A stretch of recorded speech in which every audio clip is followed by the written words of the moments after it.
жер семирткичтерди убагында колдонуп келишкен да. Кочкор районунун Ак Кыя айыл өкмөтүнүн агрохимиялык картограммасы деп коет. Топурактагы фосфор, калийдин камтылышы боюнча картограмма деп коет да бул жерде. Калийдин көрсөткүчү 175 экен. Тойго барганда чучук, казык арта бизди кыргыздар ошондой эле жейт. Жегенден кийин эмне болот? Бизде баягы архивдик топурак картографиялык материалдар бар да. 4-5 сантиметр мына этикетка район, кайсы район. Ушундай кылып аккуратно бүктөш керек. Бирок баштыкка же болбосо ушундай кагаз мешочектерге 30 сантиметр.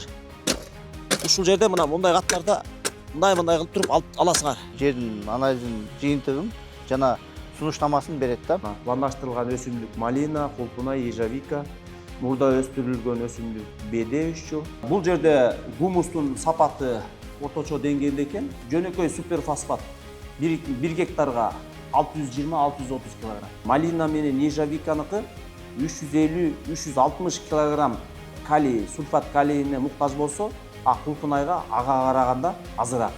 Биз баардыгыбыз топурактын сапатын жогорулатып, ошону сарамжалдуу пайдаланып, кийинки урпактарыбызга татыктуу өткөрүп беришибиз керек. Мекендештер, саламатсыздарбы? Биздин AgriLife KG YouTube каналда бүгүн топурактын үлгүсүн анализге тапшыруу боюнча теманы улантабыз. Жерди анализ кылуу боюнча биз бир нече чыгарыш жасап келгенбиз. Эсиңиздерде болсо, биз Саз айылынан Сокулук районуна барып, жерди алып, ушул лабораторияга алып келгенбиз да. Андан бери бир жарым айдын тегереги өттү. Негизи 10 күн тегерегинде даяр болот экен. Бирок биз ушул убакыт болбой атып келдик. Мына жарым ай өттү. Азыр башка адис менен сүйлөшүп, сиздерге жанагы жердин анализин жыйынтыгын жана сунуштамасын берет да. Ошол сунуштаманы сиздерге кененирээк туура кандай жер семирткичтерди туура колдонуш керек, ошонун баарын айтып беребиз. Саламатсыздарбы, урматтуу AgriLife YouTube каналынын көрүүчүлөрү, урматтуу дыйкандар, фермерлер. Мен Баянов Аскат Канатбекович, Республикалык топурак агрохимиялык станциясынын директору болуп эмгектенем. Кош келиңиздер. Сиздерди көргөнүмө кубанычтамын. Аскат мырза, Аскат мырза деле. Аскат мырза деле. Аскат мырза, бизде мындай эми агротехнология деген түшүнүк бар да. Туурабы? А дегенде эле ошо жердин анализи, топурактын үлгүсүн анализге тапшыруу деп биз ушуну көп азыр дыйкандарга сунуштап атабыз, аракет кылып атабыз да. Анан мынакей сиз ушу башка адис катары топурак үлгүсүн алып келгенбиз өткөндө. Ошол боюнча да кеп кылабыз азыр, урматтуу көрүүчүлөр. Эң биринчи суроо, алгач суроо. Бүгүнкү күнү ушул топурак Кыргызстан боюнча топурак абалы жалпы кандай болуп атат? Абдан жакшы суроо. Биз өзүңүздөргө белгилүү болгондой Кыргызстандын жалпы территориясы 20 миллион гектар болсо, анын ичинен 1 миллион 283 миң гектар айдоо жерлер, 9 миллион гектар жайык жерлер, ошондо баягы эсептери бар. Ал эми топурак изилдөөлөрү боюнча Кыргызстанда 3 этапта топурак изилдөөлөр жүргүзүлгөн. Бул Союз убагында 1960-70 жылдары, андан кийин 1980 жылдан 1993-94 жылдарга чейин, андан кийинкиси 2000 жылдан 2014 жылга чейин 3 этапта топурак изилдөө иштери жүргүзүлгөн республика боюнча. Ошол изилдөөлөрдүн биз эми бай иштеп аткандан кийин анализ жүргүзүп көрсөк, жалпы республика боюнча Союз убагындагы мезгилге караганда 2000 жылдан кийинки изилдөөлөрдү салыштырып караганда топурактагы деградациясы деп коет, топурактагы азык элементтеринин төмөндөп атканы байкалат. Мисалы үчүн топурактагы гумус деп коет, бул чиринди 15-20%га төмөндөгөнү байкалат. Себеп дегенде өзүңүздөр билесиздер, 1991 жылдан биз эгемендүү мамлекет болгонубуздан кийин 91-94-95 жылдары жер реформасы жүргүзүлүп, ал жер реформасында 75% бул үлүштөргө бөлүнүп жерлердин, айдоо жерлердин. Ал эми калган 25% айылча жаба жерлеринин мамлекет фондусунун жерлерине калтырылган. Ошол бөлүнгөндөн кийин бул жер бөлүштүрүү иштери жүргүзүлүп, ал эми ошондо Союз тарагандан кийин каржы булактары мамлекет тарабынан колдоо болбой калып токтотулуп калынган. Эгер союз убагында мисалы үчүн мурун совхоз колхоздор убагында анда ар бир колхоз совхоздо агрономдор, башка агрономдун жардамчысы деп аябай чоң адамдар, чоң кызматкерлер, жакшы жумушун билген мыкты кызматкерлер иштеп келген. Ал кезде топурак изилдөөлөрүн тезден жүргүзүп, минералдык жер семирткичтерди убагында колдонуп келишкен да. Ал эми жер реформасы бүткөндөн кийин, жерлер жеке менчик ээлерине берилгенден кийин жерлерин ар бир адамдар каалашынча пайдаланып атат. Себеп дегенде кээ бир адамдар ошол жерин которуштуруп айдап, агротехникалык ыкмаларды өз убагында колдонуп, жана кырктарды берип, аргана минералдык жер семирткичтерди берген кишилердин жерлеринин сапаты жакшы, бирок көпчүлүк жерлерде топурактагы азык элементтеринин сапаты төмөндөп кеткени байкалып атат да. Бул деген эмнени билдирет? Бул деген биз деген азык-түлүк коопсуздугу деген бар да. Азык-түлүк коопсуздугун чечиш үчүн жана сиз айткандай биринчи баягы азык-түлүктү биз жерден алып аткандай Кыргызстанда 65-66% бул айыл чарба, айыл жерлеринде жашашат элдер. Ал эми калган 35% шаарларда жайгашкандыктан биз айыл чарба багытына аябай олуттуу көңүл бурушубуз керек. Ошол эле фермерлерге айтарым, дыйкандарга айтарым, бул биринчи бул айыл чарбасы топуракты лабораториядан изилдетип, ошол тастыкталган көрсөткүчтөрдүн негизинде удобренияларды өз убагында бериш керек да. Конечно, биринчи очередте бул деген жакшы сортторду тандоо, топуракты анализден өткөрүү, анан тастыкталган анализдин көрсөткүчтөрүнүн негизинде удобренияларды берүү өзүнүн көлөмүндө. Мисалы, ашыкча берсең да болбойт, кем берсең да болбойт. Бул топурак тирүү организм. Андан кийин жанагы сөзүңүздү айтып кетсең, биздин топурак боюнча жалпы жыйынтык боюнча айтсам, цифра боюнча. Жалпы жогоруда айтып атам 1.283.000 гектар айдоо жери бар болсо, жалпы 150.000 гектарга жакын жерлеринде бул туз баскан жерлер бар. Туз. pH көбүрөөк деп. Жок, pH деген бул башка. Туз деген засоленность. Туз баскан жерлер. 100.000 гектарга жакын жерлери бул шор баскан жерлер. Орусчасы салансоватость деп коет. Анан саз баскан жерлер бар, таш баскан жерлер бар, таштак жерлер. Булардагы ошо шор баскан, туз баскан жерлер, жанагы суу эрозиясына, шамал эрозиясына чалдыккан жерлер дагы булар аз деңгээлде, орточо, анан өтө деңгээлде деп бөлүнөт да. Мисалы, биздин туз баскан боюнча мен кеңири маалымат берсем, Кыргызстанда туз баскан ошо биздин айдоо аянтында бул туз баскан жерлер экиге бөлүнөт. Бирөө биринчи, анан экинчи болуп. Биринчи деген бул өзү табигый шарттардын негизинде туз баскан жерлер. Ал эми экинчиси болсо, бул адамдардын салымы негизинде, мисалы үчүн туура эмес сугаруудан, же болбосо мисалы үчүн бул Чүй облусунда большой чоң Чүй каналы бар, ошонун астындагы айдоо жерлеринде мисалы үчүн жана дренаждык системалардагы тазаланбай калып, жер алдындагы суулар көтөрүлүп, минералдык туздары көтөрүлүп туруп, топурактын үстүнкү кыртышында калып калат дагы. Ошонун негизинде анан вторичный засоление деп коет да. Экинчи. Анан бул жерде да мындай бар да, туз баскан жерлер, мисалы үчүн 15, мен жогоруда айтып кетпедимби, эгерде туз аз деңгээлде чалдыкса, түшүмдүү 15-20%га төмөндөтөт. 15-20%га.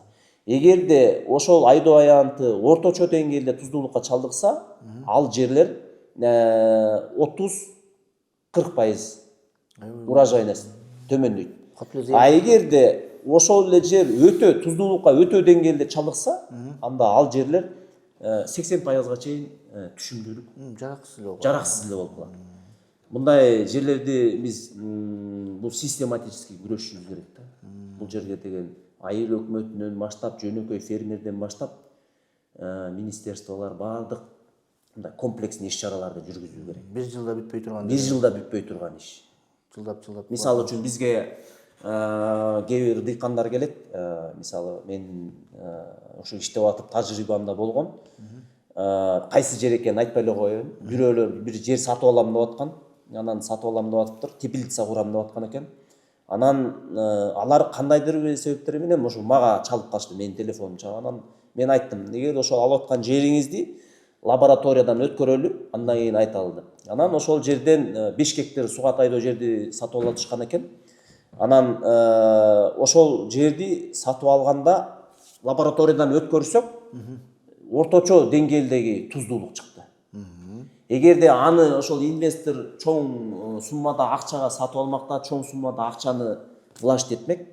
Анан түшүм аларга келгенде эле түшүм жанагы мен айтып атпаймынбы, 30-40%га төмөн чыгат. Анан эмнеге болду деп анан ошондон кийин лабораторияга чуркашат, кандай болуп калды деп. Ошон үчүн биринчиден топуракты сөзсүз түрдө лабораториядан өткөрүп, ошол жердеги адистердин рекомендацияларын, сунуштармаларын алып, иш-чараларды жүргүзүү керек. Жада калса, Аскат мырза, азыр мындай болот да.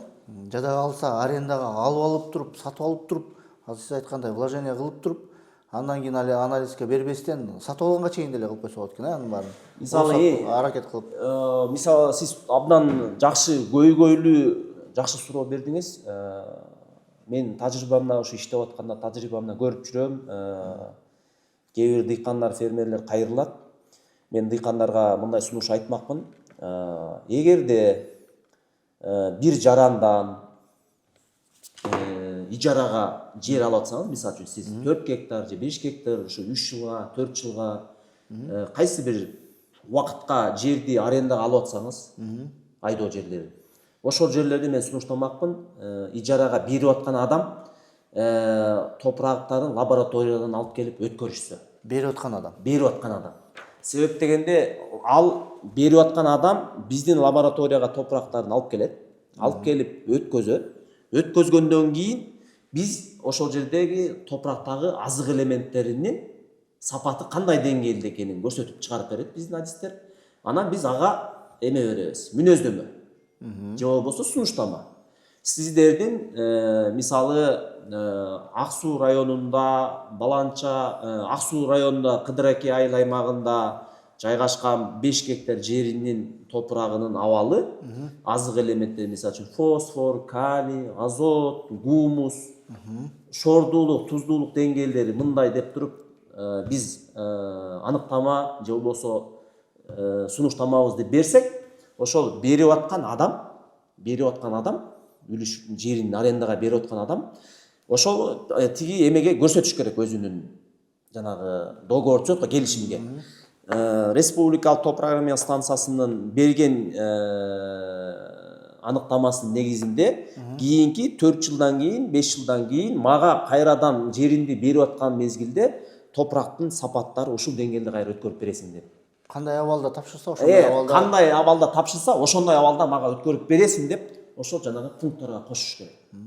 Себеби бул дагы мен эми теле көрүүчүлөргө жалпак тил менен түшүндүрүп берейин. Мисалы, жөнөкөй тил менен, жалпак тил менен түшүндүрөйүн.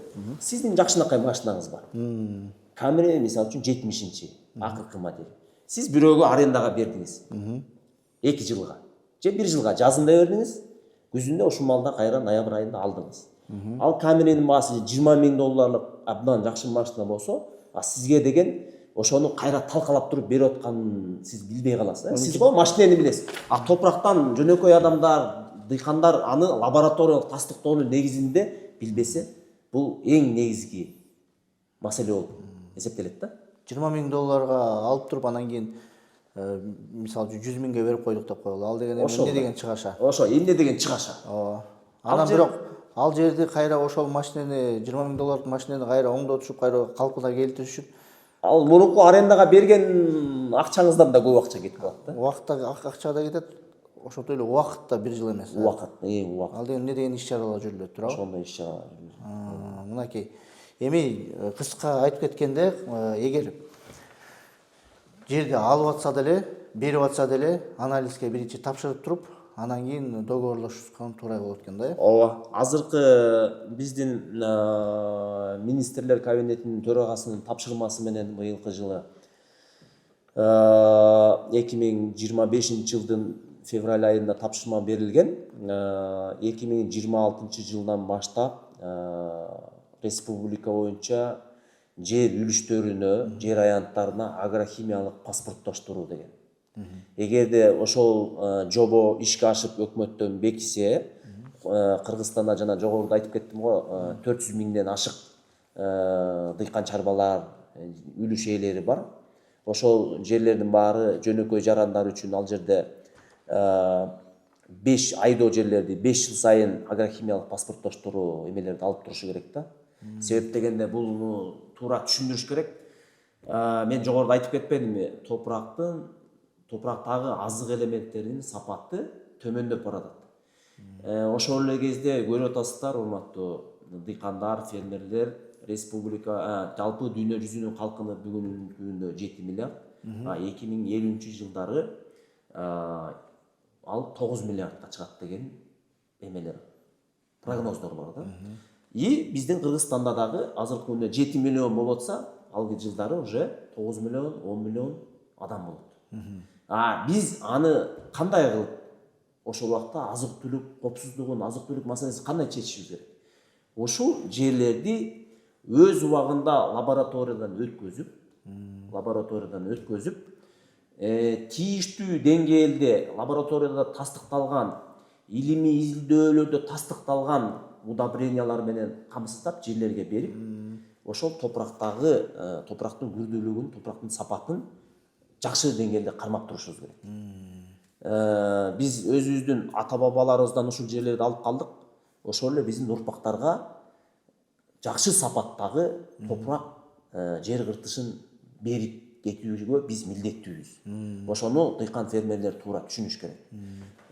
Ал эми ар бирөөбүз ошол айлана чөйрөгө ошонун ичинен топурактардын топурак ресурстарын сарамжалдуу пайдаланып, аны жогорулатканга милдеттүү болушубуз керек да. Бүгүнкү күнү агрохимиялык изилдөөлөр деген түшүнүк бар го. Ооба. Ошон дыйкандар тараптан, мамлекет тараптан кандай жумуштар болуп атат?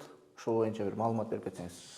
Агрохимиялык изилдөөлөр, жана сөзүмдүн башында айткандай, акыркы агрохимиялык изилдөөлөр 1988 жылы жүргүзүлгөн экен. Союз убагында. Андан бери айттым го, баягы жер реформасы болуп, менчиги жерлерди бөлүштүрүп бергенден башка агрохимиялык изилдөө иштери токтоп калган. Жана сөзүмдө айткандай, анан мамлекет тарабынан дагы, жеке жарандар тарабынан дагы агрохимиялык изилдөөлөр токтоп калган.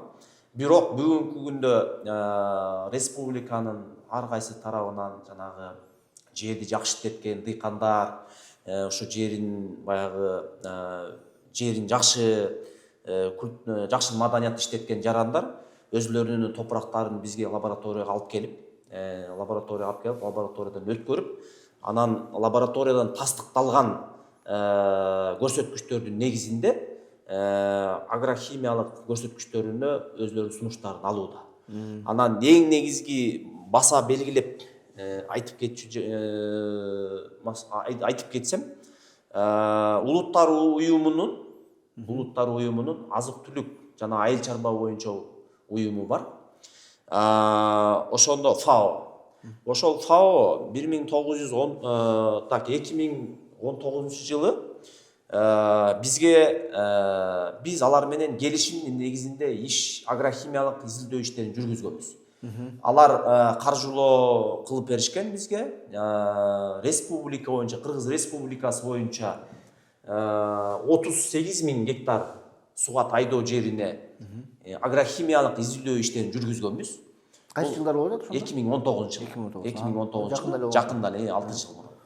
Агрохимиялык изилдөө иштерин жүргүзгөнбүз. Анда Кыргызстандын ар кайсы региондорунан, ар кайсы аймактарынан пилотный кылып айыл өкмөттөрүн алганбыз. Мисалы Нарын облусунан, Кочкор районунан Аккыя, Семизбел, Актала районунан Үгүт, Чүй облусунан Кемин районунан Кызыл Октябрь, Сокулук районунан Жаңылпакта, Москва районунан Аксу, Жайыл районунан Кара Суу айыл өкмөтү, Ноокат районунан, Сузак районунун Ырыс айыл өкмөтүнөн, ушундай айыл өкмөттөрүнөн пилотный кылып алып туруп, жалпы 38 000 гектар жерге суга тайдоо жерине агрохимиялык изилдөөлөр жүргүзүп, мына сиздерге көрсөтөйүн деп атам. Ошол жумуштардын жыйынтыгында биз мындай агрохимиялык картограмма жасаганбыз. Бул айыл өкмөтүнүн ошол мисалы үчүн ошол кездеги Кочкор районунун Аккыя айыл өкмөтүнүн агрохимиялык картограммасы деп коет. Бул жерде көрүп атасыздар, урматтуу дыйкандар жана фермерлер. Бул жерде көрүп атасыздар, бул өңдөр сары, күрөң, көк, жашыл болгон боектор. Бул жер шарттуу белгилеринде көрсөңүздөр болот. Бул жер деген топурактагы фосфор, калийдин камтылышы боюнча картограмма деп коет да бул жерде. Гумусу, топурактын pH, чөйрөсү.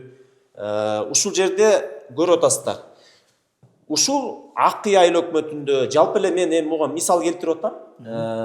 Жалпы республика боюнча ошол жогоруда изилденген 38 000 гектар топурак агрохимиялык изилдөөлөрдүн жыйынтыгын карасак, аябай таң калыштуу да. Айтып атпаймынбы, баягы жерлерге жакшы көңүл бурулбагандыктан ошол жерде 85-90%га чейин 38 000 гектар суга тайдоонун 90-85%ы фосфорго өтө жарды. Төмөн деңгээлде. Бул эмнени айтып атат? Бул эмнени айтып атат? Ошол фосфордук жер семирткичтерге муктаж дегенди түшүндүрөт. 85-90%. Ушундай картограммалар негизинен бүт айыл аймактарында, айыл өкмөттөрүндө болуш керек. Эгерде ушундай болсо, ошол айыл аймактарында жакшы агрономдор болсо, ушундай картограммалардын жыйынтыгында эле биз жасап берген картограммалардын негизинде эле ошол жактагы дыйкан чарбаларга, үлүш жана жер дыйкандарга, жер пайдалануучуларга мына сенин жериң бул жерде жайгашкан, мына фосфордун көрсөткүчү мисалы үчүн 10 экен, калийдин көрсөткүчү 175 экен, сеники төмөн экен. Эгерде картошка сепсең, мынча килограмм удобренияларды беришиң керек, азоттук удобренияларды, калий удобренияларын беришиң керек деп ошолор түшүндүрүп берсе, бул фермерлерге, картограмма жалпы дыйкандарга, айыл өкмөткө, агрономдорго мындай как справочник экен да. Справочник. Анан бирок ошончо деп эле болбой, эгер ошол конкретно бир жери болсо, баары бир анализге тапшырып коюш керек. Эгерде ушул болсо бул деле жарайт. Бирок уже конкретно бул болбосо да баягы дыйкандар өзлөрү кайрылса, уже конкретно өзүнүн участогуна суралган жерине тийиштүү сунуштаманы беребиз. Эми мындай болуп атат да, азыр урматтуу көрүүчүлөргө жалпак тил менен түшүнүктүү болуш үчүн, мисалы үчүн мынакей, ар бир дыйкан жерин өзүнө салым деле жасаса болот экен да. Бир гана мамлекеттик жагынан эмес. Мына жерде биз жана кичине сүйлөшкөнбүз. Мына көк өңдүү ушундай бир квадраттар бар экен. Биякта ушул көк өңдүү болгондо фосфордун высокой деп көрсөткөн. Демек бул жерлерди дыйкандар аябай жакшы караган деген көрсөтөт. Мынакей, мен дагы бир жолу түшүндүрүп берип коеюн. Мына ушул Аккыя айыл өкмөтүндөгү жерлердин көрүп атпайсыздарбы? Мына көк менен көк, жашыл менен боелуп турган жерлер көрүп атпайсызбы? Бул жерде өтө аз. Бирок ушул жерлер жанагы жерлерин жакшы иштеткен дыйкандар болуп эсептелет. Себеп дегенде өз убагында удобренияларды берет, агротехникалык ыкмаларды өз убагында колдонот, котоштур айдоонун убагында колдонот. Анализге убагында турат. Анализ кылып турушат. Ошондо биякта эмнени айтып атат? Биякта бул жерлерди туура жер семирткичтерин туура эмес берип, мындай өзүбүз деле мындай кам көрүп өптүрбүз да, мындайча айтканда. Бияк эми азыр Нарын облусуна Кочкор районунун Аккыя айыл өкмөтүндөгү эле ушундай бир үлгү катары сизге көрсөтүп берип атабыз, урматтуу көрүүчүлөр. Эми бул боюнча биякта азыр эгер биякта карасак, мондай прямой линиялар бар экен, диагоналдуу мондай пунктир үзүлгөн линиялар бар экен. Бул жерде боюнча бир жалпак тил менен бизге кененирээк түшүндүрүп берсеңиз. Бул жерде ошо бул жана жогоруда айткан шарт карта агрохимиялык картограмманын шарттуу белгилери. Мына бул жерде көрүп атасыздар. Фосфор өтө төмөн, орточо, жогору, анан өтө жогору деңгээлде. Ошол эле моментте калийдики дагы төмөн, орточо, жогору, өтө жогору, абдан жогору деп ушундай деңгээлдерге бөлүнөт. Ушул штрихтер менен эле картограммада конкретно ошо көрүнүп атат. Штрихтер дегенде вертикальный болсо, значит ал жерде калийдин сапаты өтө төмөн. Мондай күрөң боек менен болсо, бул жерлердин дагы жанагы фосфордун сапаты өтө төмөн. Сары болгондор ошо төмөн деп ушундай билинет. Анан бул жерде болсо да мына көрүп атасыздарбы? Бул жерде да биз ушул жерде гумус, фосфор, калийдин канча гектарда кандай деңгээл экенин чыгарып койгонбуз. Жалпы Ак Кыя айыл өкмөтү боюнча 2500 гектар жер. 2500 гектар болсо, мисалы үчүн жана мен жогоруда чиримде болгон гумустун ортодон төмөн деңгээли 187 гектар. Орточо деңгээлде жайгашкан ошо 2500 гектардын ичинде 1711,7 гектар. Ал эми өтө жогору эмес, жогору 3%тен жогору бул 601 гектар экени аныкталды. Бул гумус деп, гумустагы ушундай эмелерге бөлүнөт. Өзү гумус биздин Кыргызстандын шартында 1%тен баштап, тагыраак айтканда 0дон баштап 15%ке чейин жолугат.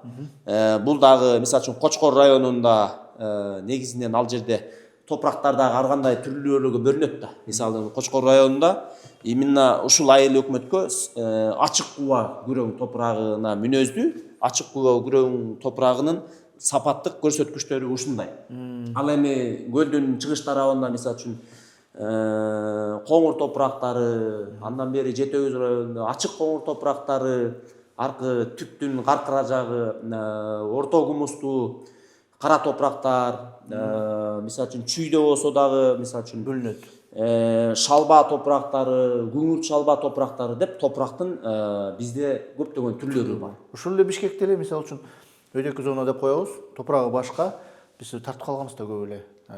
Дыйкандар көрсөтүп, жерлерин көрсөткөндө могу Кеспет жактардын жери такыр эле башка. Жанагындай бир гипс сыяктуу эле бир жердин биринеге чыгат да.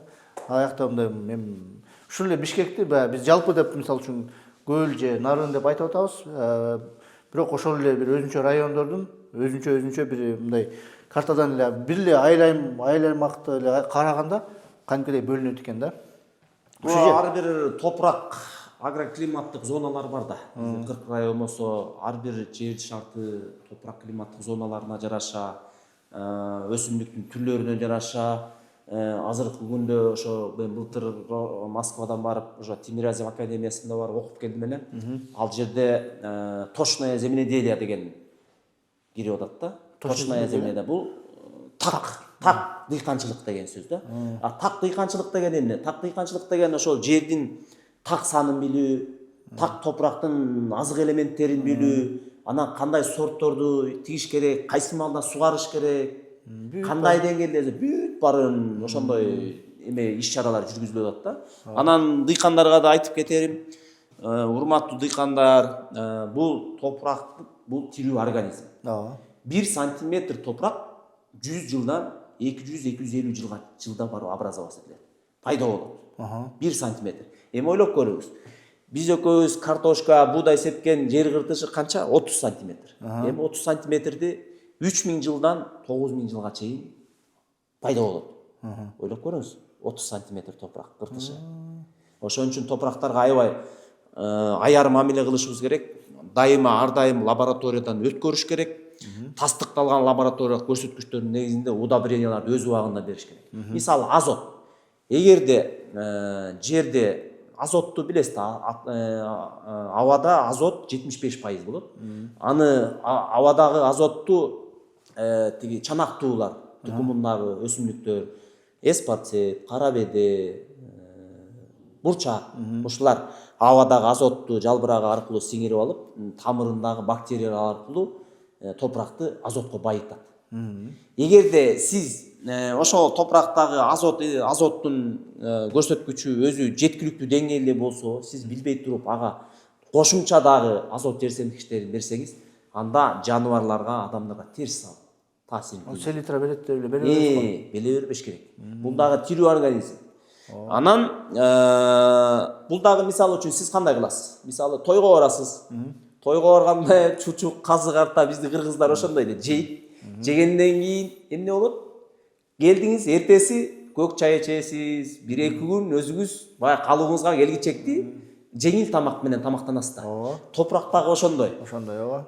Мисалы азот жер семирткичтерин болсо жазында бериш керек. Себептен ал учуп кетет. Ошол үчүн жазда берилет.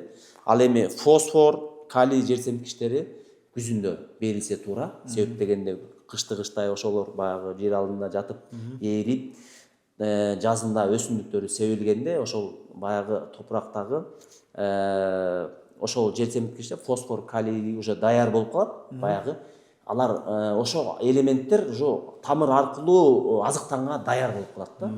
Эгерде мисалы үчүн өсүмдүктү баягы үрөөнү жерге сепкенден кийин биринчи эгерде фосфорго жетишсиз болсо, ал жаңыдан тамыр байлап аткан маалда ошондо эле уже түшүмгө таасирин берип коет, эгер жетишсиз болсо фосфор.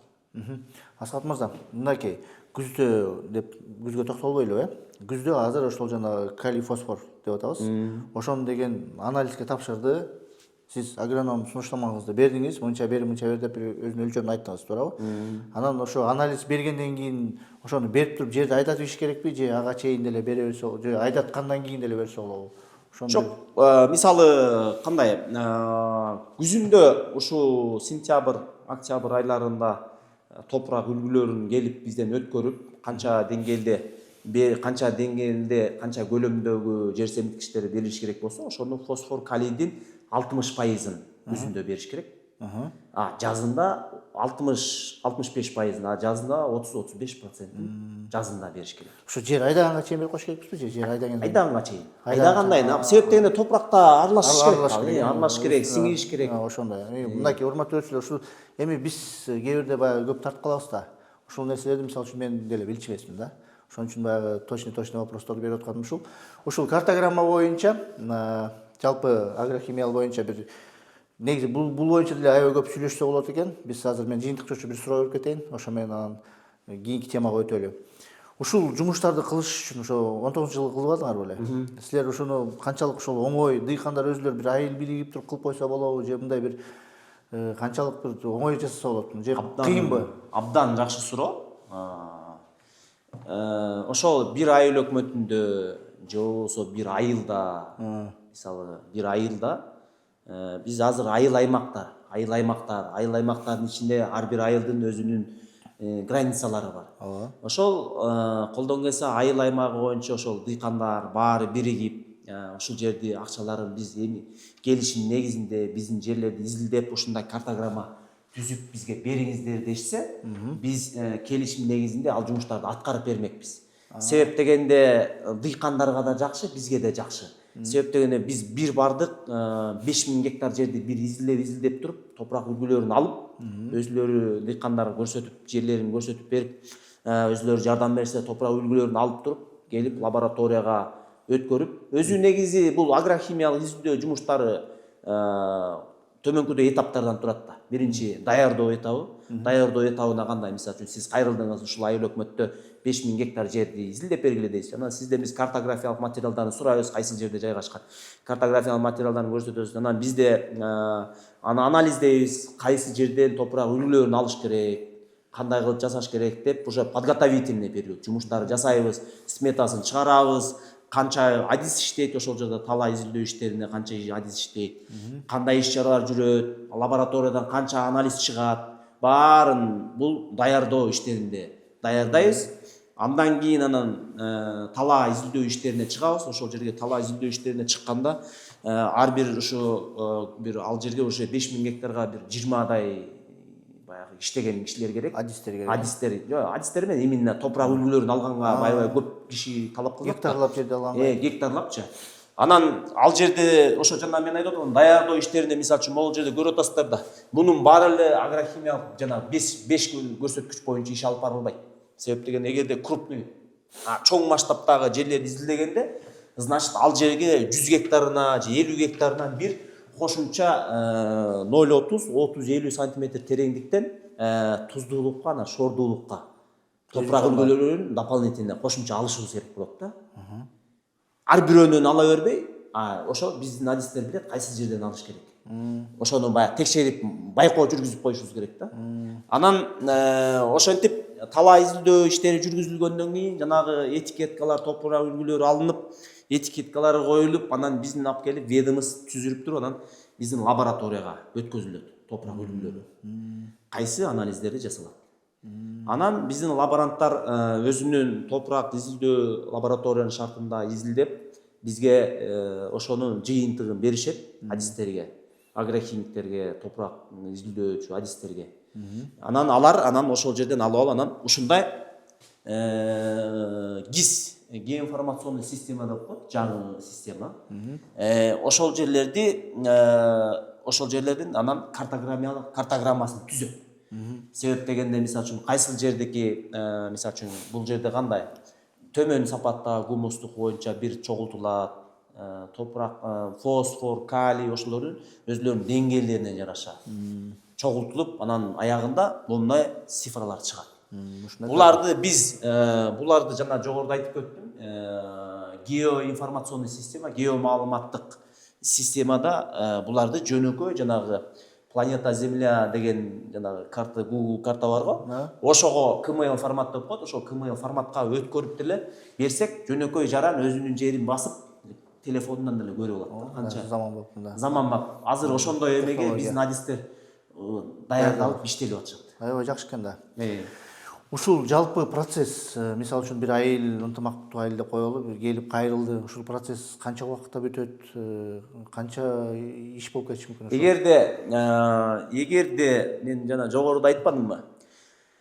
Эгерде алар июль же август айында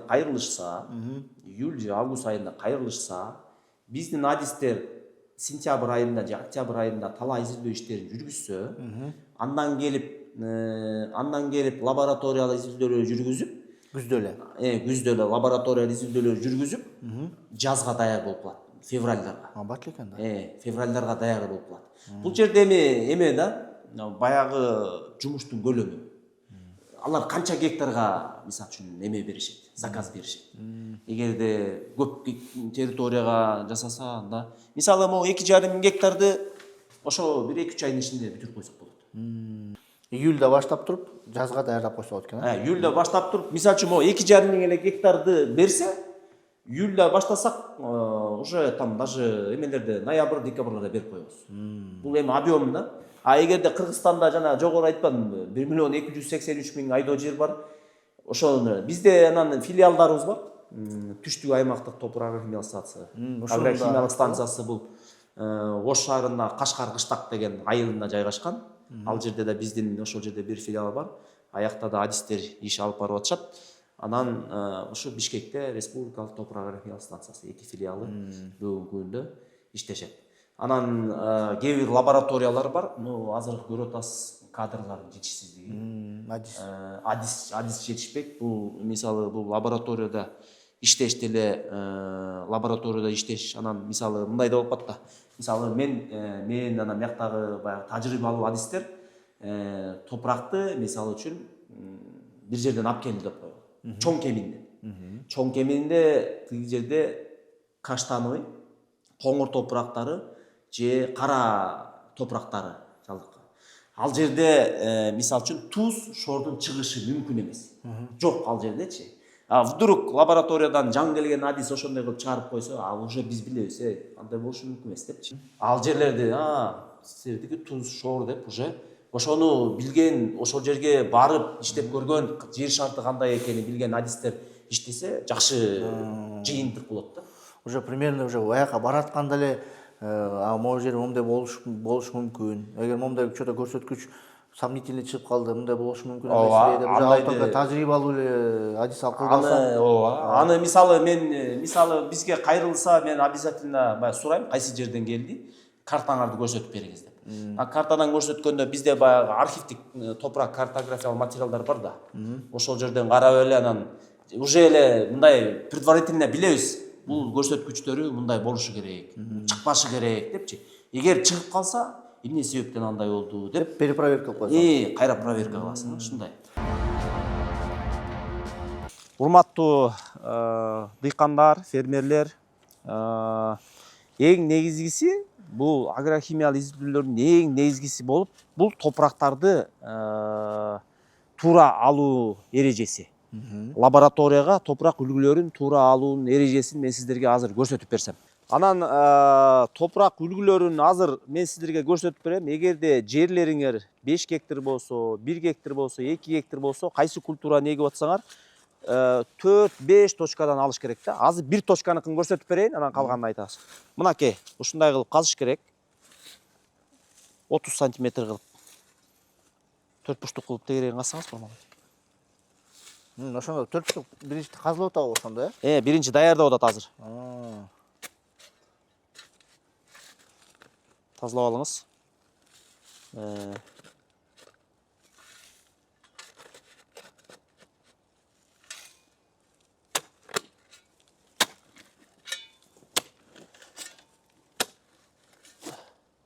Агрохимиялык изилдөөлөр үчүн негизинен 0,30 сантиметр тереңдикте жайгашкан топурактардын сапатын билүү эң негизги эреже болуп эсептелет. Мынакей ушундай кылып лунка, Мынакей 30 сантиметр лунка казылды. 30 сантиметр лунка казылды. Андан кийин ар жагына, биягына 5 сантиметр, 4-5 сантиметр алып туруп, күрөк менен кайра казасыздар. Күрөк кирет экен. Желательно. До конца. Алың, жаткырыңыз. Ошондо 30 сантиметр кирди. 30 сантиметр кирди. Анан мындай бычак аласыздар. Бычак колдон келсе, бычак аласыздар. Анан мынакей. Алып саласыздар эки четин. Эки четин алып таштайсыздар. Таш. Мынакей. Ошондо топурактын үстүнкү катмарынан 30 сантиметрге чейинки цилиндр түрүндө топурак үлгүлөрү камтылды. Себеби топурактын үстүнкү катмарында 3, 5, 1, 2, 3 сантиметринде топурактын азык элементтери жогорураак болот. Калыш керек. Кырып салбаш керек. Кырып салбаш керек, чогуу алыш керек. Үстүн болгон нерсесин Үстүнкү болгонун алып коюп кетсеңер болду. Анан ушундай кылып кое туруңуз Курманбек. Ушундай кылып жанагы мен айттым го, жерлериңердин 5 точкасынан. Эгерде 4 буштук болсо, конверт түрүндө, мындай диагональ боюнча. Конверт түрүндө 4 бурчунан, анан ортосунан. А эгерде көптөгөн дыйкандардын жерлери узунунан километр, туурасы 10 метр болгондорду, анда ошо жүрүп отурат. 200 метр сайын алып жүрүп отурат. 200 метр ала берсе болот. Алып туруп, анан ушуну мындай кылат, урматтуу, көрсөтүп берели. Жанагы ушундай бир эле точканы албадыкпы бизчи, салыңыз. Бир эле точканы салдык, момай чакага ушундайдан 5 точканы аласыздар. 5 точканы салгандан уже чака толуп калат. Толгондон кийин тиги таза жерге апарып, же кагазга, же пленканын үстүнө төгүп, бир көрсөтүп коелу. Муну 5 точкадан алдык дейли. 5 точкадан алдык дейли. Бир чака топурак. Мояка, ошону тигини алып келсеңиз. Ушундай чоң пленканын үстүнө топуракты мындай төктүк. Анан төгөт да ойлоп көрүңүздөр, бир ошо 5 точканыкын баары биригет, анан Курманбек аралаштырып. Бир чака жарым мөшөк болуп мүмкүн. Мына ушундай кылып аралаштырасыздар, бир чаканыкын. Аралаштырып туруп, анан момундай таштар бар болуп калат. Жок, таштарды алып эле салсаңыздар болот. Таштарды алып салсаңыздар. Тамырлар чыгып калат. Тамырлар тура берсин. Таштарды алып салсаңыздар. Калтырып койсо болот, таштарды алып салсаңыздар болот. Ушундай кылып аласыздар. Алгандан кийин поляңыздар турат, мына. Поляңыздар турат. Эгерде ушул поля мынакей, прям бурчунан эмес. Бул жерине мындай кылып аласыздар, Мындай кыласыздар. Мындай. Ушундай 5 точкадан аласыздар, ушундай кылып 5 точкадан. Эгерде узунунан кеткен поля болсо, анда мындай узунунан кеткен поля болсо, мына 1, 2, 3, 200 метр сайын. 4, 5 кылып ушинтип аласыздар. Эгерде силердин жериңер мисалы үчүн 3 гектар, бирок 3 башка берем десеңиздер, 3 мисалы үчүн культурада бирөө беде, бирөө клубника, бирөө малина болот, бөлүнөт да. Ушул мына 3 гектар жалпы бул жердин аянты. 3 гектар. Аны 3кө бөлөсүздөр анда. 3кө бөлөсүздөр. Аныкын ушундай кылат. 1, 2, 3, 4, 5. Бул биринчи образец болду. Анан мунукун кайра 1, 2, 3, 4, 5. Бул экинчи образец болду. Анан бул үчүнчү образец болот. 1, 2, 3, 4, 5. Бүт баары конверт түрүндө экен. Бүт баары конверт. Эгер ошол эле 1 гектар жериңерди дагы бөлүп койсоңор болот экен да ошентип. 1 гектарыңыз 30 сотуйдан алсаңар аны да бөлсөңөр болот. Канчалык детальный болсо ошончо так болот. Культуралардын ар ким немеси азык заты Ар бир культуранын азык затка болгон талабы ар кандай. Ар кандай даражада болот да. Ошондуктан өзүңөргө ылайыктуу болуш үчүн мына 1 эле гектар жада калса 30 сотукту, 50 сотукту да бөлүп өстүргөндөр бар башка культураларда. Ушундай сунуштама бар экен да. Ушундай кылат. Анан силер мынакей топуракты ушундай эмеге салдыңыздар, курманакей салыңыз. Анан мондай этикетка болуш керек. Ушундай этикетка. Силер кайсыл жерден этикетка район, кайсы район, айыл аймагы, пландаштырылган айыл чарба өсүмдүгү, мисалы малина, өткөн жылда өстүрүлгөн өсүмдүк беде. Анан дагы информациялар жазып коесуздар. Ушундай этикеткалар. Анан азыр мына ким мисалы топурагыбыз аралашты. Топурак болсо аралашты. Эми кантип салабыз мынакей? Эми салат кадимкидей эле салып кой. Пакетке салышат да көбүнчө. Мынакей. 600-700 грамм топурак жетет. 1 килограмм, 2 килограмм деле кереги жок. 2 килограмм кереги жок. 600-700 грамм топурак жетет. Анан ушундай анан этикетканы салабыз, мисалы, кайсы район? Сокулук району дей берели. Сокулук. Саз айылы дей берели. Сокулук району. Саз айылы. Айылы. Эмне? Участок. Эмне деп коелу? Кызыл бел. Ну, анын, если не важно. Кызыл бел. Участок. Андан кийин точка номер 1, мисалы. Бул эгерде биринчи участоктун алып атсак, жана айтып атпаймынбы, 1 гектарда 3 бөлүп калсаңар дагы точка 1, анан катмары 0,30 тереңдик сантиметрде. Анан бул жерге эмени жазабыз. Тереңдигин жазабыз, көрсөтөбүз. Тереңдигин обязательно көрсөтүш керек. Анан эмени көрсөтөбүз. Планируемая культура. Мисалы үчүн эмне? Ежевика деп коелу. Ежевика. Ежевика. Ежевика. Предшественник клевер, беде деп коелу. Клевер или беде. Деп, анан ушул этикетканы мындай кылып туруп. Телефондор кереги жок бе? Ну, эметсе телефонун жазып койсун деп болот, ооба. Телефонун эле жазып койсун. Телефондору, дареги. Телефон номер, ФИО, ошолорун кошуп койгон. Фамилия, имя, отчество, телефон, даректерин. Анан бияка этикетканы салыш керек. Этикетканы салдыңар. Анан ушундай кылып аккуратно бүктөш керек. Бул силердики кагаз экен, могу картон сыяктуу кагазга. Биз ушундай кагаз менен иштешебиз. Негизи пакетке салып келгенде туурабы? Ал эрте келиш керек да, эрте келиш керек. Анан сыртына кайра жазып коебуз, мисалы үчүн канча саз айылы.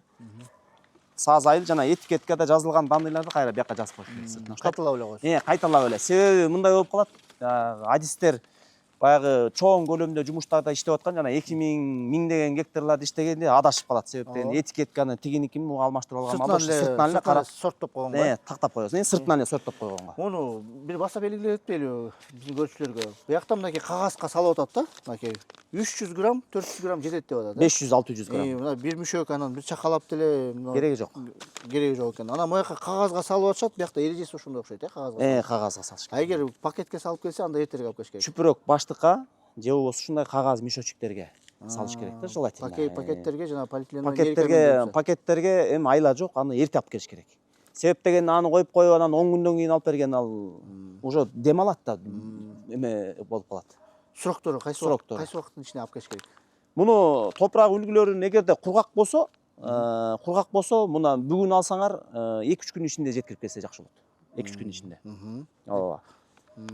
Эгер пакетке салсаңар, андан да эрте алып келишиңер керек. Пакетке салсаңар, ошо алдыңар сразу алып келсеңер, ошол пайдалуу да. Мынакей кандай жакшы маалыматтар. Мен сиздин баягы өткөндө убактым болуп, астындагы комментарийлерди окуп бир сере карадым. Анан ошол жакта мындай суроо бар экен.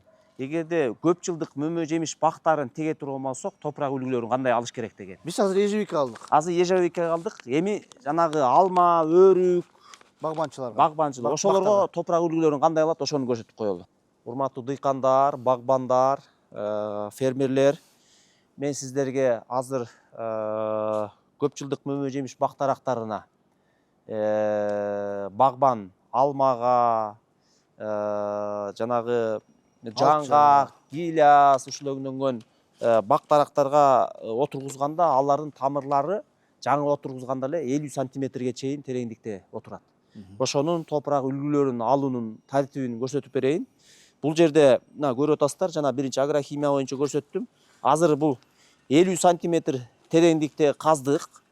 Азыр үстүндө ушундай эле тартипте, жана 5 точкада жанагыдай эле тартипте 0,30, анан 30-50 сантиметр тереңдикте эки катмардан топурак үлгүлөрүн алышы керек. Ошондой эле тартипте 5 точкадан астын өзүнчө бир чакага салат, үстүнкү катмарын өзүнчө бир чакага салат. Ошондой эле. Анан аралаштырып, астын өзүнчө, үстүн өзүнчө. Экиге бөлөбүзбү ошондо? Ошондо экиге бөлүш керек. Мынакей урматтуу көрүүчүлөр, биз биякта жерде казып койдук атайындагы, биякта 50 сантиметрдин тегереги казылып турат. Эми азыр силерге толук эрежесин практика түрүндө көрсөтөлү. Көрдүңөр? Мындай болгос, мынакей 30 сантиметр. Ушул жерде мындай каттарда мындай кылып туруп аласыңар. Түшүрүп алыпчы. 30 сантиметрде. 30-50 сантиметрде. Алып чыгыңыз. Мына ушундай кылып туруп, жанагыдай эле чакага салып, анан чакадан 5 точканыкын астыңкы катмарын өзүнчө, үстүнкү катмарын өзүнчө кылып туруп, анан чакага салып, аралаштырып туруп, 5 точканыкын бир кылып саласыздар. Түшүндүңүздөр? Ооба. Эгерде жериңер аябай көп болсо, мисалы кандай десем, 10 гектар болсо мисалы. 10 гектарды 2-ге бөлүп 5-5 гектардан кылып туруп, анан так ортосунан 3-чү катмарында алып коюшсун. 3-чү катмар деген кандай? 0,30, 30-50, анан 50-100 сантиметр, 50 сантиметр менен 100 сантиметрдин ортосунда алып коюш керек. Аны өзүнчө алып келиш керек. Аны өзүнчө алып келиш керек. Себеби ал жерде, ошол жерде ал жердин туздуулугун, анан шордуулугун аныкташыбыз керек да. Тузга туз барбы же шор барбы, ошону такташ керек. Аны сөзсүз кылыш керекпи? Аны сөзсүз кылыш керек. 10 гектар болуп калса сөзсүз кылыш керек. 10 гектар көбүрөөк болуп калсачы жерни. 5 гектар болуп калса обязательно. Ал деле эме да. Өзүнө жакшы. Өзүнө жакшы. Себеп дегенде кээ бир жерлер бар да, мен жана айтпадымбы? Топурак үстүнкү катмарында астыңкы 40-50 сантиметрге чейин баягы шор, туз жок, астында жолугуп калышы мүмкүн. Туз менен шорчу. 50 сантиметрден кийин. Көп жылдык мөмө жемиш бактары 1-2-3 жыл үстүнкү катмарында, сонунчу катта, анан 4-5 жылда уже эметип баштайт. Астындагы шор уже действие бере баштайт. Ушундай эмелер. Ошого алдын ала чара көргөнгө, алдын ала ошону детально лабораториядан изилдеп койгон жакшы да. Же бизден консультацияга келсе, топурагын алып келгенде консультацияга келсе, биз айтып беребиз. Мындай кылдыңызбы депчи. Ошондой эле бүт эле этикеткасы жазылат. Этикеткасы жазылат, просто горизонттору жанагы 0,25, 25-50 деген эмелер жазылат да. Астыңкы горизонту 25-50 сантиметр, үстү 0,25 же 0,30, 30-50 деп жазылат да. Мынакей бир кайталап коеюн. Мына ошондо мынакей биринчи 30 сантиметр өзүнчө берилип атат, урматтуу көрүүчү. Аны өзүнчө салып атасыздар. Андан кийинки дагы 20 сантиметри мынакей ушинтип туруп өзүнчө казып туруп, андан кийин салып коет экенсиңер. Мен кайталап коеюн. Урматтуу дыйкандар, мына Аяз мырза айткандай, бизге ошол Наскеев ким деген Талгат деген жигит Сокулук районунун Саз айылынын тургуну экен. Ошол жигит топурак үлгүсүн алып келип, бир топурак үлгүсүн алып келген экен.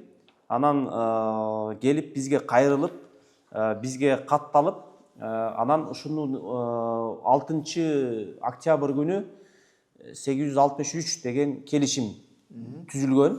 Ал жерде көрсөтүлгөн кайсы анализдерди жасап бериш керек, канча рекомендация бериш керек, сунуштамалар баары даяр. Баары көрсөтүлгөн, топурак кабыл алынган. Андан кийин лабораториялык изилдөөлөрдү жанагыдай эле тартипте жана айткандай изилдөөлөр жүргүзүлгөн.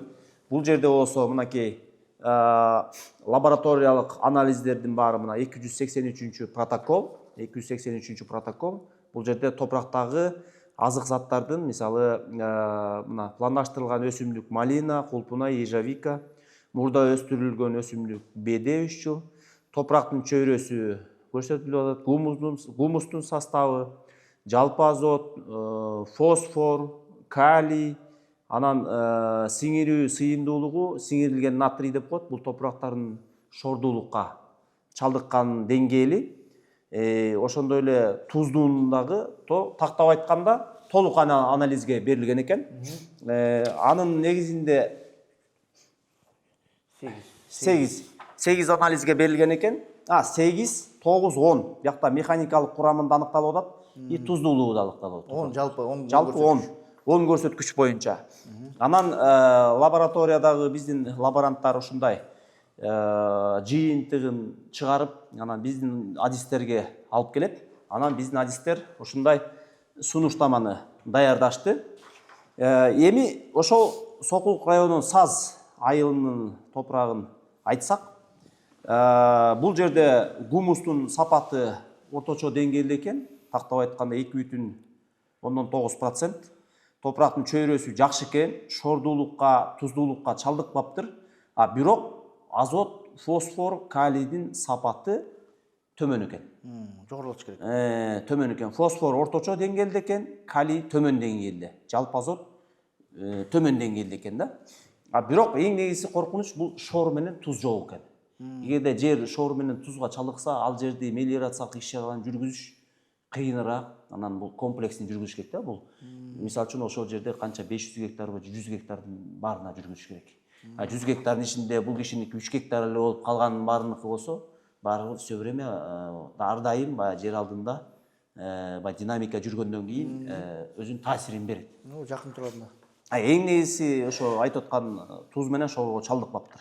Эми мына малина менен ежевикага болсо биз сунуштама берип атабыз. Ушундай көрсөткүчтөрдүн жыйынтыгында 50-60 тоннага чейин кык бериш керек 1 гектарына. Кадимкидей кыкпы? Кадимкидей кык. Чиригенчи.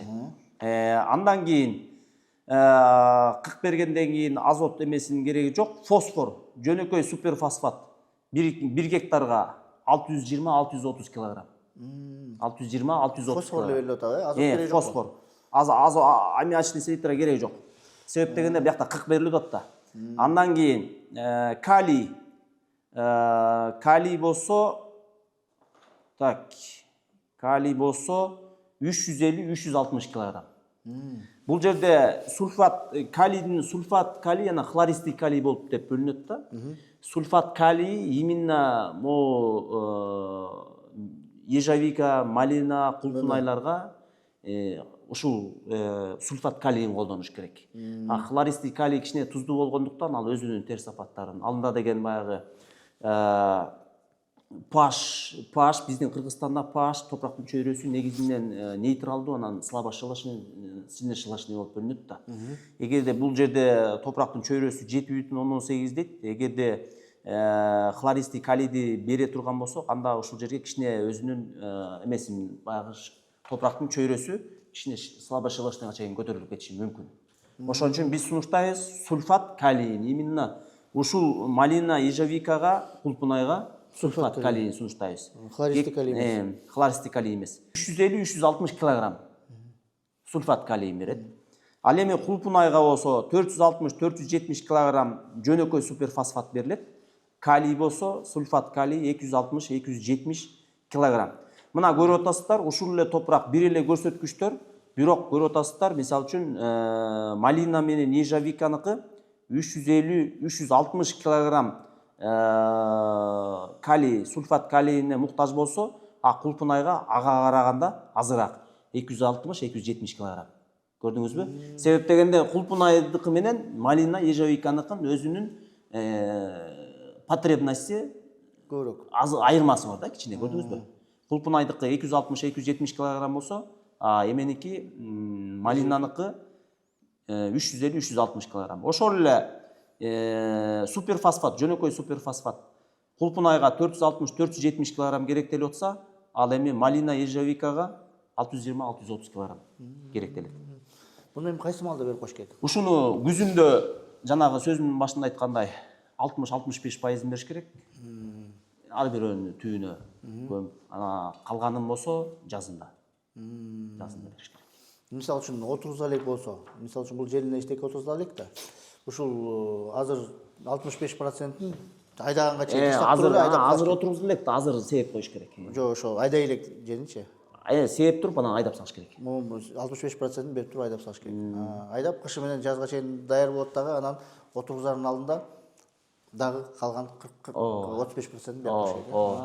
Андан кийин жанагы өзү ойлогон эмеге, урожайга. Потенциалын өсүмдүк потенциалына жетет. Жетет. Мынакей ушундай көрсөткүч, урматтуу көрүүчү. Биз эми бул атайын ежевикага деп өстүргөнбүз. Анан буга чейин жана беде деп берилбедиби? Бедени ошону эмне үчүн өткөн өсүмдүк эмне үчүн алынат? Беде болгондо ошонун бияктагы азоттун содержаниясы кандай деңгээлде экенин көрдүк да. Төмөн экен. Бирок эми ал жерде беде канча жыл турганы тоже эме да. Суроо. Ушул материалдарды, мисалы үчүн келип өзүлөрү топурак тапшырып, акчасын төлөп күтөт, 14 күндөн күткөндөн кийин азыр эми WhatsApp менен жөнөтүп коет. Жок, 14 күн эмес. Буларды биз 10 күндө эле бүтүрүп беребиз. Топурак келип түшкөндөн кийин, эгерде топурак келсе, кургак болсо, биздин лаборатория ошо 10 күндүн ичинде бүтүрүп жыйынтыгын беребиз. Ал эми агрохимиялык көрсөткүчтөр боюнча жанагы pH, гумус, НПК бул 5 показательде болсо 7-8 күн ичинде беребиз. Жалпы вообще ошондой ал тез эле бүтөт алчы. Жанагы кошумча туздуулук, шоордуулукту аныкташ үчүн анда дагы бир 2-3 күн убакыт керектелет да, себеп дегенде тиякта өзүнүн нормалары бар. Ушундай жакшы маалымат. Бул эми мисалы үчүн биринчи жылы берип туруп, экинчи жылы түшүмүн күтүш керек. Андан кийин кайра экинчи жыл өткөндөн кийин, мисалы үчүн ушундай ежевикага 1 жыл, 2 жыл өткөндөн кийин дагы бир берип койсо болот. Мисалы көп деле акча эмес. Мисалы үчүн бир анализ буга кишиники өзү ошо полный анализи менен бир сунуштамасы менен 2118 сом турат. Ал эми агрохимиялык көрсөткүчтөрү боюнча 1100 сом турат. Бул эми акчалар боюнча мурунку чыгыштарда эле айтканбыз. Анан мынау мисалы үчүн ошол эле ежевика, малина көп жылдык болуп атпайбы? Түшүмүн 1 жыл 2 жыл алып, жердин азык затын алат. Берген мынау азык заттардын баарын алат да мөмөсү менен чыгарып алат. 3 жылдан кийин кайра келип бир топурагын лабораториядан өткөрүп койсо жакшы. 3 жылдан ошондой. 3 жылда бир. 3 жылга жетет экен. Мисалы биз деле ооруп калганда, адамдар деле ооруп калганда лабораторияга өзүбүздүн анализдерди берип, мисалы үчүн гемоглобини кандай, ар кандай показатель боюнча лабораториядан берип, анан ошонун жыйынтыгына жараша бизге врачтар эмени берип атпайбы, бул дарынын ичесин деп. Ошондой эле. Ооба, туура. Эми биз ушинтип азыр ежевикага биз эле бердик. Буга чейин эми малиналарга бергендер көп болуш керек. Мөмө тармагы бизде өнүгүп атат да, мындай биз элдин карап эле жүрөбүз да. Ким каякта эмне өстүрүп атканын жылдан жылга мөмөчүлөр көбөйүп атат. Силердин так статистикаларыңар боюнча анализ тапшырып атканда кандай өсүмдүккө көп беришет? Бизде анализге көбүнчөсүн бул эми баягы кайсы культуранын баасы жакшы акча болсо, ошол дыйкандар келип топурагын анализден өткөрүп атат. Мисалы, мындан 5-6 жыл мурун баягы билесиз да, төө бурчак таласта аябай баа болуп, төө бурчактан жакшы түшүм көрүп, жакшы доход алышканда, ошо Талас областан төө бурчактарды именно сепкенде ошол жерден именно төө бурчакка анализдерин өткөрүшүп, рекомендацияларын алып кетишчү. Анан бизде Көлдөн болсо, ошо Кыргызстан Республикасынын Көлдөн болсо, Ак-Суу району, Жети Өгүз, Түп райондорунан көбүнчөсүн картошкага алып келишет, чеснокко алып келет. Чүйдөн ошол эле Көлдүн ошол эле райондору, Чүйдүн райондорунан сиз айткандай ежевика, малина, кулпунайга азыр акыркы убакта ушул 3 культурага аябай көп келип атат. Кантип өсүп атат, Өсүп атат. Себеп дегенде уже биздин дыйкандар дагы баягы түшүнүп калышты эмнеден баштаарына. Себеп дегенде буга деген чоң суммадагы акча салыш керек. Чоң суммадагы акчаны салып күйүп кетпеш үчүн биринчи эмне кылыш керек? Топуракты сапатын билиш керек, канча деңгээлде удобренияларды бериш керек деп уже биздин фермерлердин дагы дыйканчылык иштетүү маданияты жогорулап баратат. Буюрса ошол баарыбызга аракет кылып атабыз. Ошол дагы жогорулай берсин. Анан сунуштама чыгып атпайбы? Сунуштама чыгып аткандан кийин бир себооборот боюнча бир базасын айтып коелу. Негизи урматтуу көрүүчү, себооборот бул аябай чоң тема. Биз мындай эле себооборот боюнча бул которуштуруп себүү деген бул жанагы биздин жана жогоруда айткан 1.283.000 гектар айдоо жер болсо, анын баары бөлүнүп кеткен. Себооборотду жүргүзүш үчүн ал үчүн жанагы биздин ал үчүн чоң укрепленияга барыш керек. Биригиш керек элдерчи. Ошондо 30-40 гектар, 50 гектар, 100 гектар чоң территорияларда себооборот иштерин жүргүзсө жакшы болот да. Бизде болсо тилекке каршы 1 гектар, кээ бирөөнүкү 10 соту, кээ бирөөнүн 20 соту бири-бири менен бириткиси келбейт. Анан араларды сугарыш үчүн эле канча суу талап кылат. Ошон үчүн бул заманын талабы, анан баягы тажрыйба көрсөтүп атат, бул баягы илгеркидей бир укрепленияларга келиш керек да, мындайча. Биригүүгө, дыйкан чарбаларга биригип, анан жанагыдай мисалы мен ойлойм да, как адис катары ар бир райондун өзүнүн бир фишкасы болуш керек да. Мисалы үчүн тиги культура эмес, фишка. Культурачы, мисалы. Фишка деген кандай, мисалы үчүн именно Көлдүн, Ысык көл району, Жете Күз району, Тоң районунда мисалы үчүн Капитан Карагат деген чыгып атпайбы? Азыр тренд болуп атат. Тренд болуп атат ошол. Мисалы үчүн Капитан Карагат, алардын дагы канча 20дан ашык сорттору болот экен. Ошонун кайсы сорту лайыктуу? Ал биз өзүбүздүн Кыргызстандан сырткары ЕС мамлекеттерине сатып атабыз да. Сатып атканда именно ошол Капитан Карагаттын кайсы сорту ошол агроклиматический зонага туура келет, жана чет жака сатканда проблема болбой туруп сатканын сапаты жакшы болуш керек. Мисалы үчүн Сокулук районунда, бул Аламүдүн районунда болсо ошол эле жанагы клубника, малина, алардын да толтура сорттору бар. Ошолорду бир районго эме кылыш керек деп ойлойм да. Биз жыйынтык чыгаралы анда. Сөзүбүз аябай көп болуп, чыгарылыш да узун болуп кетти. Бааларын айттык, эрежесин айттык, статистикаларын айттык. Анан жалпы бир жыйынтык чыгарып туруп, дыйкандар эмне үчүн жерин анализ кылыш керек? Мен урматтуу дыйкандар, баардык айыл чарбасы бул топурактан башталат. Жер. Ошон үчүн баарыңыздар баасы деле кымбат эмес, бир топурак үлгүсүнүн агрохимиялык көрсөткүчү 1100 сом турат. Бул сунуштамасы менен чогуу. Топурактарыңыздарды алып келиңиздер, лабораториялык тастыктоонун негизинде жерлериңерге, культураларга жараша биздин адистер өзүнүн сунуштамаларын берет. Жана жогоруда айтып кеттим, биз баардыгыбыз топурактын сапатын жогорулатып, ошону сарамжалдуу пайдаланып, кийинки урпактарыбызга татыктуу өткөрүп беришибиз керек. Ошол кыскасы. Анда коштошуп жыйынтык чыгарып коюңуз. Урматтуу дыйкандар, фермерлер, сиздер менен кийинки көрсөтүү, көрүнүштө буюрса жолукканча жакшы калыңыздар.